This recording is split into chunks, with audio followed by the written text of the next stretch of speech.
Prezados irmãos e irmãs, terça-feira, 4 de janeiro, tempo do Natal, depois da Epifania, palavra certa na hora certa. A leitura da primeira carta de São João, capítulo 4, de 7 a 10. O salmo é o 71. Os reis de toda a terra hão de adorar-vos, ó Senhor. E o Santo Evangelho é segundo São Marcos, o capítulo 6, de 34 a 44. Já tendo falado sobre o amor, São João volta a falar, só que agora numa perspectiva mais positiva. E afirma que o amor é necessário porque o amor vem de Deus e porque Deus é amor. Porque a identidade de Deus é o amor. Deus ama, perdoa, dá-se em nós. Todo autêntico amor humano encontra fundamento no amor de Deus. Quem ama é gerado por Deus e conhece-o.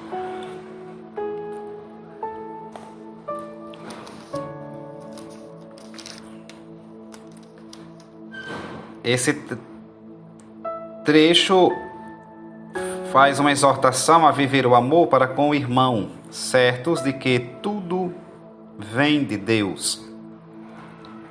O mundo é movido pelo mal e pelo ódio. Deus, ao contrário, age por amor. Este amor manifestou-se na encarnação, sem a qual teriam os homens continuado pobres e incapazes de conhecer o amor de Deus e de ter a vida.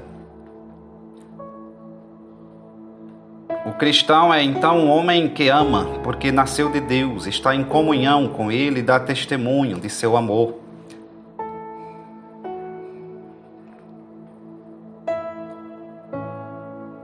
Se o amor é a essência de Deus, só temos um caminho para chegar a Deus: amar. Mas não se trata de amar como pensavam os inimigos da comunidade joanina, que julgavam amar a Deus porque sentiam a necessidade de o conhecer. A natureza do amor, segundo São João, consiste no fato de que Deus nos amou por primeiro por sua iniciativa gratuita. Este amor manifestou-se justamente na encarnação do Filho, sem a qual continuaríamos sem conhecer o amor. Então, o nosso amor por Deus é sempre resposta a essa iniciativa do Pai.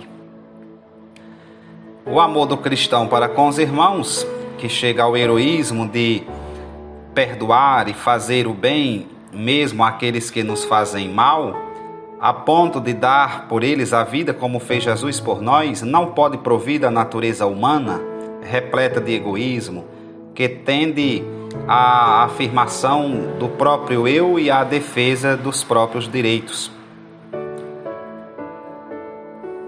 No Santo Evangelho, vemos Jesus, o bom pastor, que se compadece da multidão, porque eram como ovelhas sem pastor.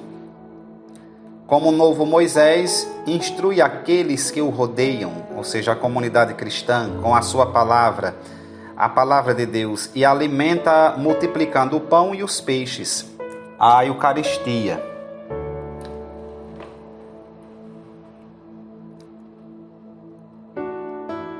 Esse texto aqui faz algumas referências ao Antigo Testamento, segundo Reis 4, 42 a 44, Salmo 23, Êxodo 16, Deuteronômio 18, de 15 a 18.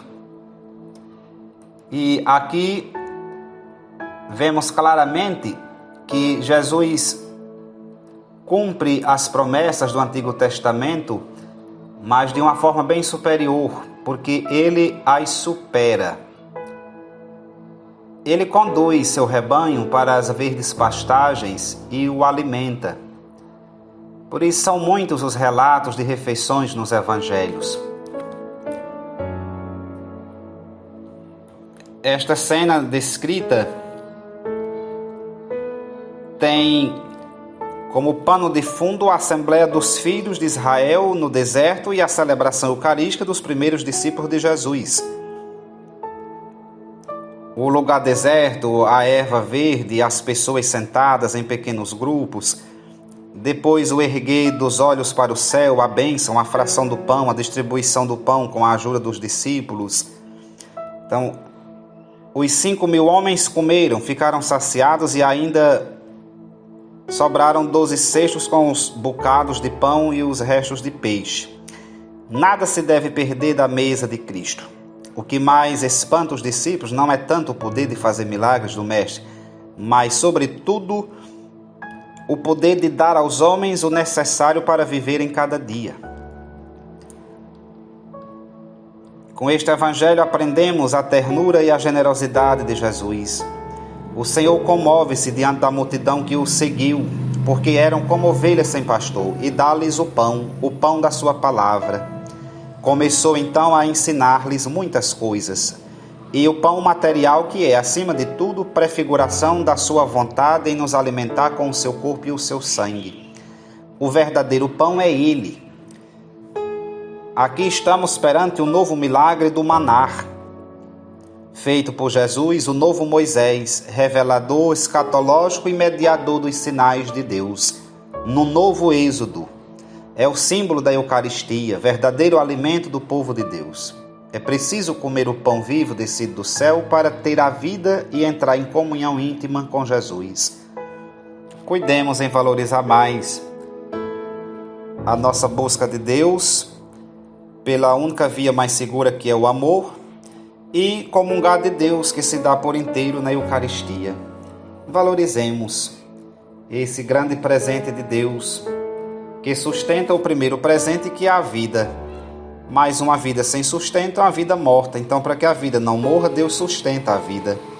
E nós mantemos essa nutrição ao ouvir essa palavra e vivê-la na comunidade e comungar esta palavra na Eucaristia. Que busquemos cada dia meditar as riquezas da nossa fé e deixar que essa fé nos torne maiores, nos levando até Deus, nos unindo a Deus, que todo o tempo todo quer estar unido a nós. Louvado seja nosso Senhor Jesus Cristo, para sempre seja louvado.